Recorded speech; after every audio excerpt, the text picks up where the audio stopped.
Hello बच्चों, नमस्कार। मैं राधिका मिस। यस, जैसे कि बच्चों हम लोग जानते थे, पिछले चैप्टर में हमने ए सखी ये पूरक पठन पढ़ा था।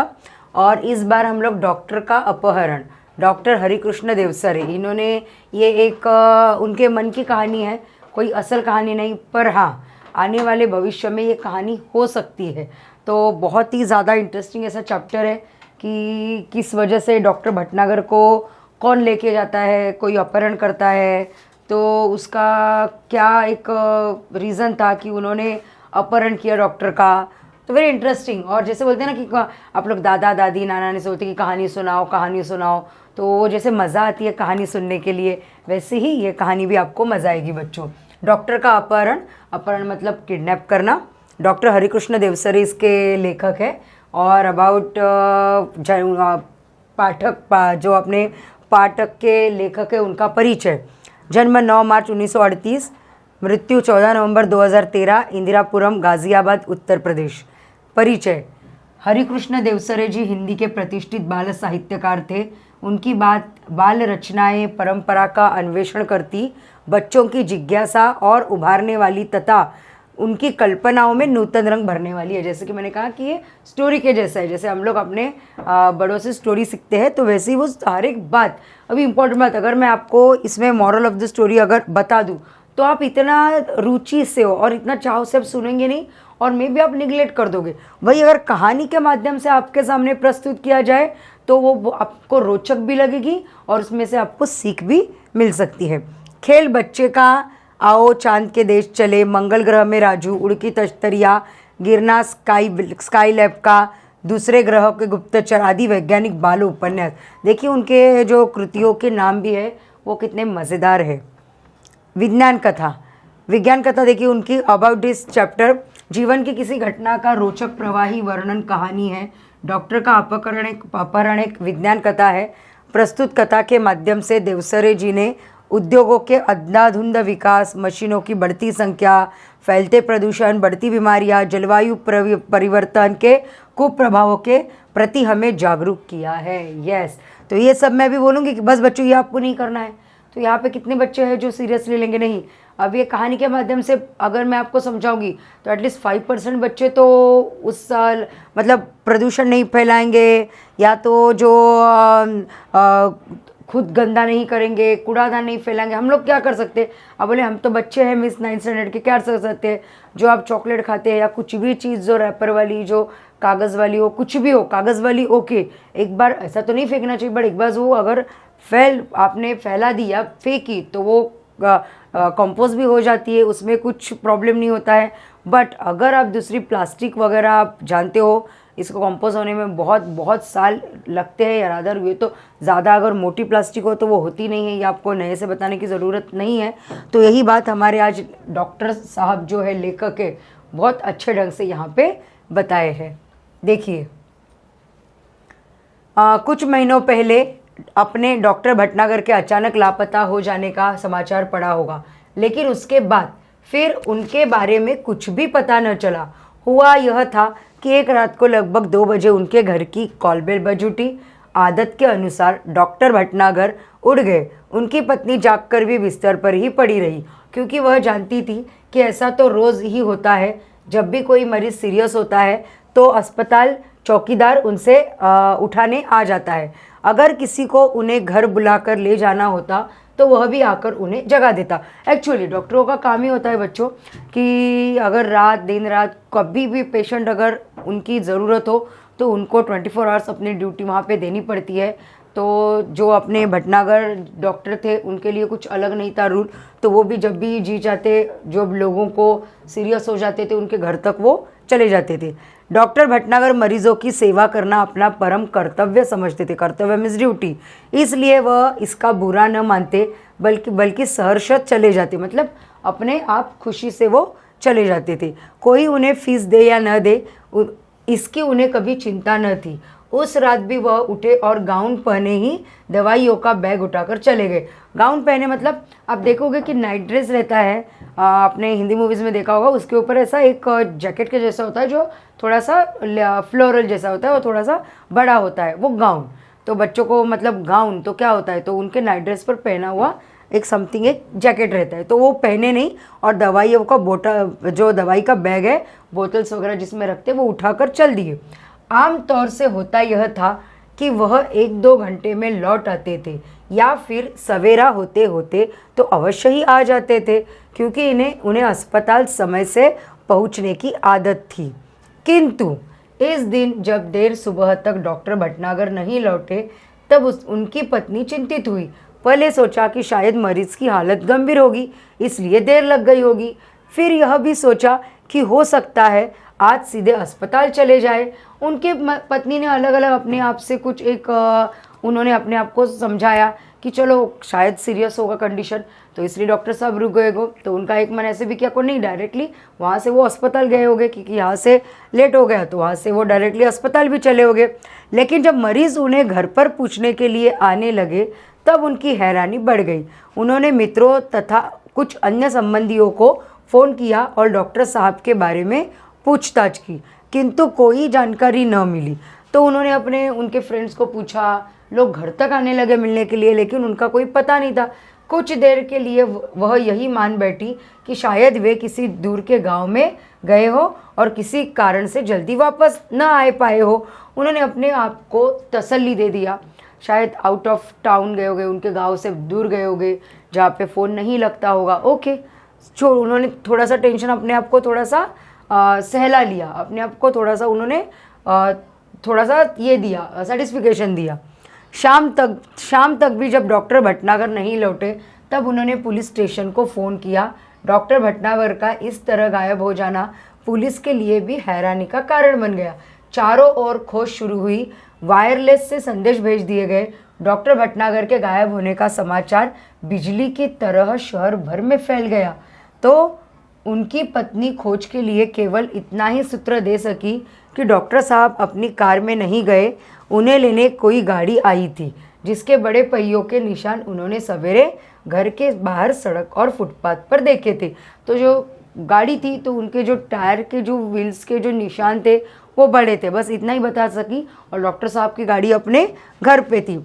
जाहिर था कि डॉक्टर साहब किसी ट्रक या बस में गए हैं। मोहल्ले वालों से पूछताछ करने पर भी कोई जानकारी न मिली। फिर भी पूरी पुलिस ने वायरलेस से यह सूचना भी जारी कर दी कि कहीं किसी एक्सीडेंट के बाद जानकारी मिले तो सूचना तुरंत दी जाए। कई दिन बीत गए, कोई सूचना नहीं मिली। चूँकि डॉक्टर भटनागर का कोई शत्रु भी न था, इसलिए यह शंका करना व्यर्थ था कि उनकी हत्या कर दी गई। भले इंसान थे, भला मानुस था, डॉक्टर थे, देर रात दिन कोई नहीं देखते थे। जो उनका काम था, परमार्थ करते थे, वो अपना स्वार्थ नहीं देखते थे। तो ऐसे भले मानुष का कौन दुश्मन हो सकता है? तो यह शंका भी व्यर्थ थी। पुलिस अब केवल 2 ही सूत्रों पर विचार कर रही थी। एक यह कि कुछ गुंडों ने उन्हें छिपा लिया हो और सब उनकी पत्नी से मोटी रकम की मांग करे। दूसरा यह कि कोई डाकू दल उन्हें किसी डाकू का इलाज कराने के लिए ले गया हो। दिन पर दिन बीतते गए, डॉक्टर भटनागर के बारे में कोई जानकारी न मिली। आखिर गए तो कहाँ गए? अपहरणकर्ता लेके गए तो वो फिरौती की रकम मांगेंगे, अगर डाकू के कोई गए तो कैसे भी करके वो वहाँ पे उनको संपर्क बनाए रखते थे। पर ऐसा कुछ भी नहीं हो रहा था। इनके इस तरह रहस्यात्मक ढंग से गायब हो जाने से न सिर्फ पुलिस परेशान था, बल्कि लोग भी भयभीत होने लगे। यही कारण था कि डॉक्टर भटनागर के गायब होने का समाचार केवल एक ही बार छपा गया और बाद में भय का वातावरण बन जाने के डर से उसे दबा दिया गया। क्योंकि एक डॉक्टर गया तो भी देखो, मेडिकल जो कॉलिंग रहती है वो बोल के नहीं होती है, तो कभी भी किसी को भी ज़रूरत हो सकती है। तो एक डॉक्टर अगर डर गया तो बाकियों का क्या, वो कैसे आएंगे? इसलिए उस जो मैटर को है वो दबा दिया गया। धीरे धीरे कई महीने बीतते गए। श्रीमती भटनागर निराश हो चुकी थी। उनकी हालत पागलों जैसी हो गई थी। हर रोज़ सुबह उठती और दरवाजे पर आकर खड़ी हो जाती, जैसे वह डॉक्टर भटनागर के आने की प्रतीक्षा कर रही है। कई महीनों के बाद एक दिन श्रीमती भटनागर ने दरवाजे पर फिर से वैसी ही गाड़ी के पहियों के निशान देखे। उन्हें लगा कि शायद डॉक्टर साहब आए थे, लेकिन कहाँ हैं? उन्होंने तुरंत पुलिस को सूचना दी। खोज जारी हो गई। पुलिस का एक दल उनके घर पर भी आया। उसने गाड़ी के निशान देखे, लेकिन उन निशानों को देखकर कुछ भी अंदाज़ा लगाना कठिन था। हाँ, एक सीढ़ी अवश्य मिली जो लिफाफे में बंद थी और उस पर श्रीमती भटनागर का नाम लिखा था। उस सीढ़ी को तुरंत सुनने की व्यवस्था की गई। सीढ़ी बजते ही सभी लोग हतप्रभ रह गए। उसमें डॉक्टर भटनागर बोल रहे थे। हतप्रभ रहना मतलब आश्चर्यकारक। सब लोग आश्चर्य से देख रहे थे बिकॉज उस सीढ़ी में जो आवाज़ थी वो खुद डॉक्टर भटनागर की आवाज़ थी। अभी देखो क्या कहते हैं भटनागर जी।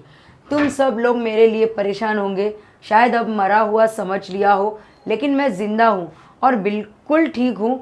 तुम लोगों से कई करोड़ मील दूर मैं एक अन्य सौर मंडल के ग्रह पर हूँ। बच्चों, धरती पे ही नहीं थे वो कंप्लीट दूसरे ही प्लैनेट पे पहुँच गए थे जो करोड़ों मील उनसे दूर था। हम धरती वाले सोचते हैं कि शायद दुनिया में जो कुछ है वह हम ही हैं, लेकिन इस ब्रह्मांड में हमारे सूर्य जैसे न जाने कितने सूर्य हैं और सभी के अपने अपने ग्रह हैं। उन ग्रहों पर दुनिया बसी है और हमसे वे लोग कई गुना ज़्यादा उन्नतिशील है। देखो, हम लोग खुद को progressive country, a very intelligent human ऐसे मानते हैं ना। रॉन्ग। वो बोलते हैं कि हमसे ज़्यादा उन्नतिशील है। आप गूगल पे वगैरह सर्च करोगे एलियन, फिर स्पेसशिप दिखना कुछ है, तो हमको लाखों इसके आपको सबूत मिल जाएंगे।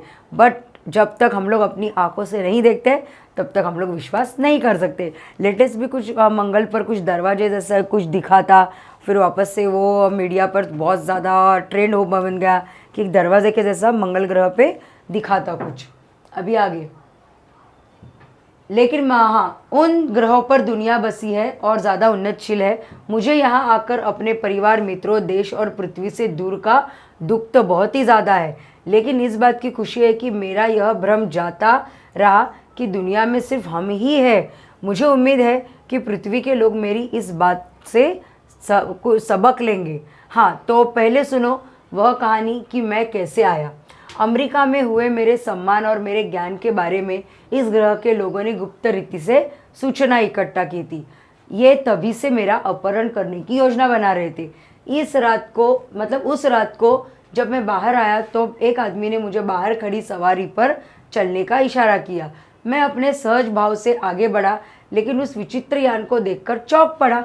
इसके पहले ही मैं कुछ विरोध करता या भागने की कोशिश करता, 3 लोगों की मजबूत बाहों ने मुझे जकड़कर यान के अंदर डाल डाला। यान मतलब वो जो स्पेसशिप था उनका उड़न तश्करी। वो यान तेजी से घूमकर सू सू सू की आवाज़ करता हुआ आसमान में उड़ गया।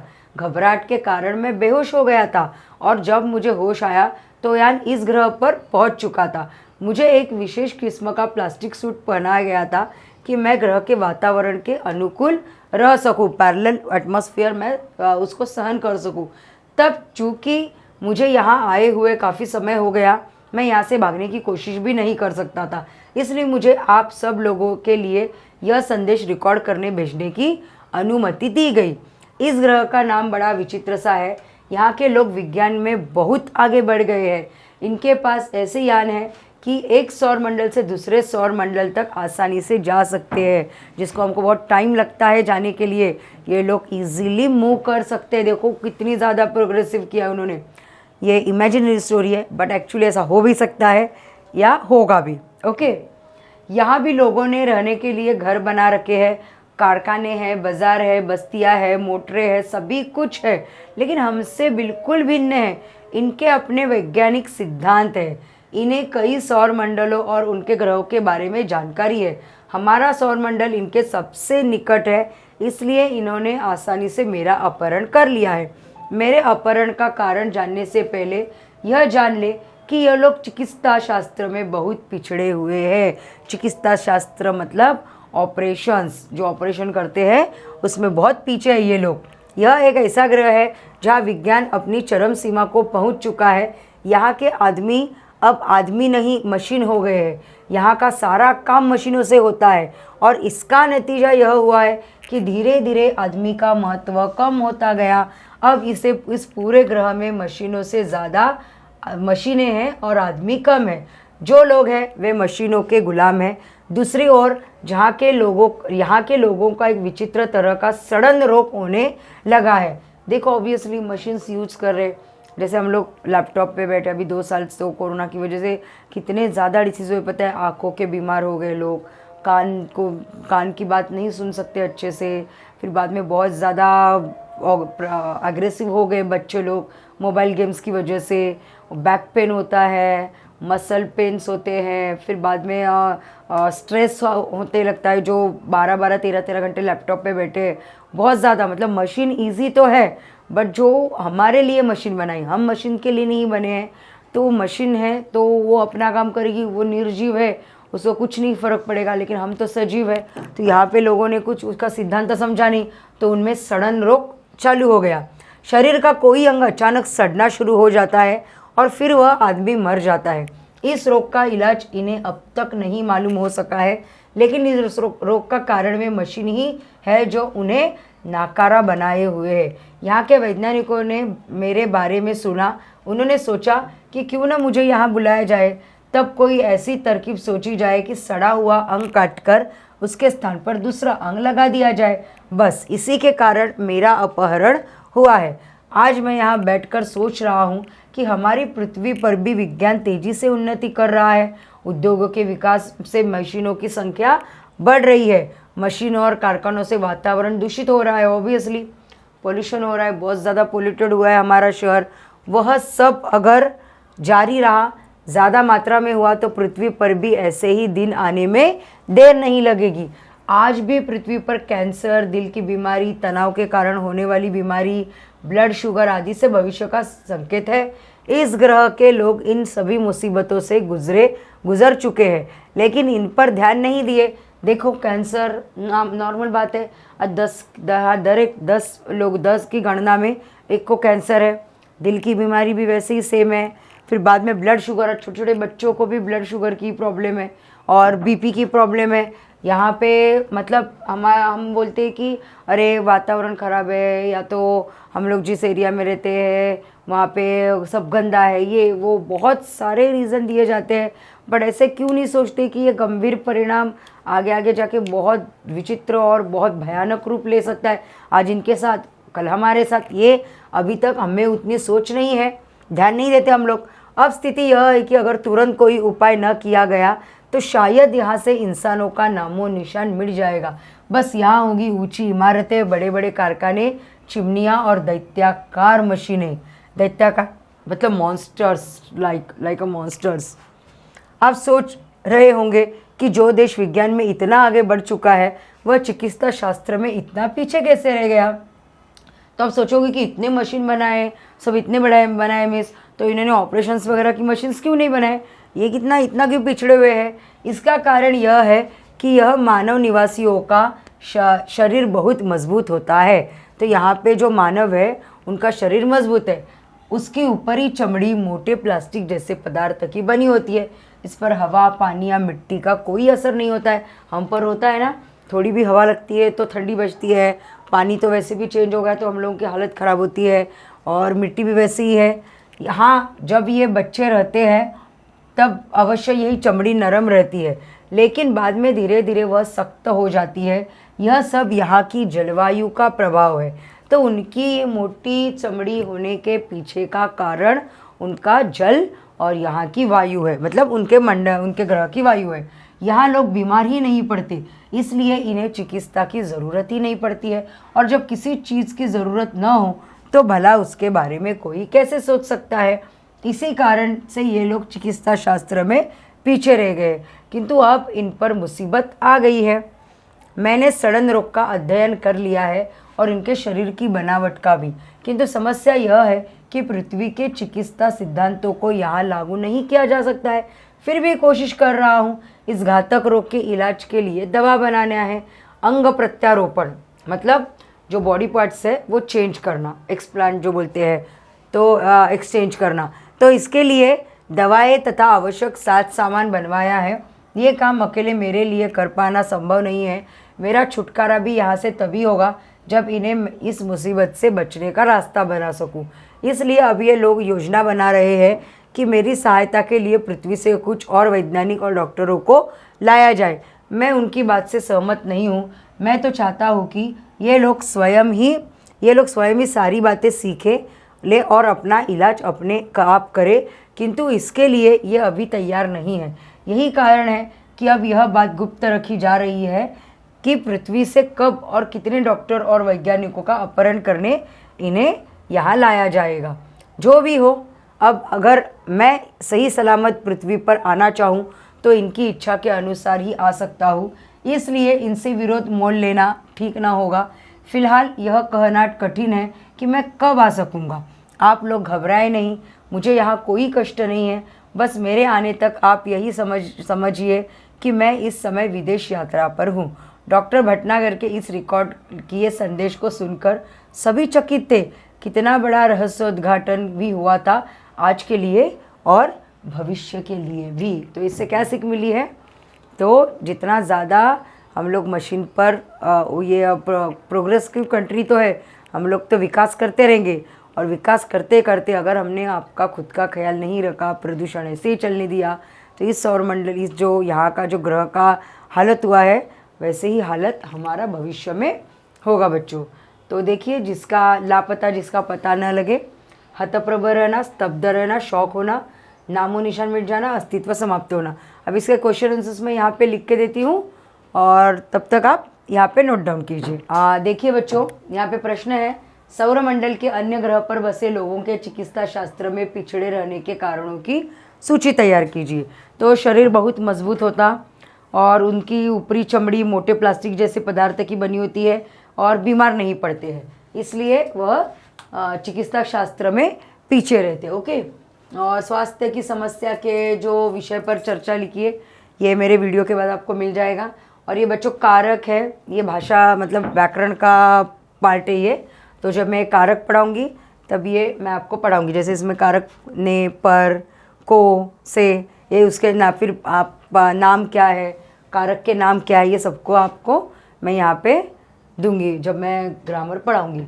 तो बच्चों, ये हो गया अपना डॉक्टर का अपहरण आज कंप्लीट। आपको कुछ डाउट है तो मुझे कमेंट में बताना आप ज़रूर, और क्वेश्चन आंसर्स है नोट डाउन कीजिए। थैंक यू बच्चों, टेक केयर, धन्यवाद।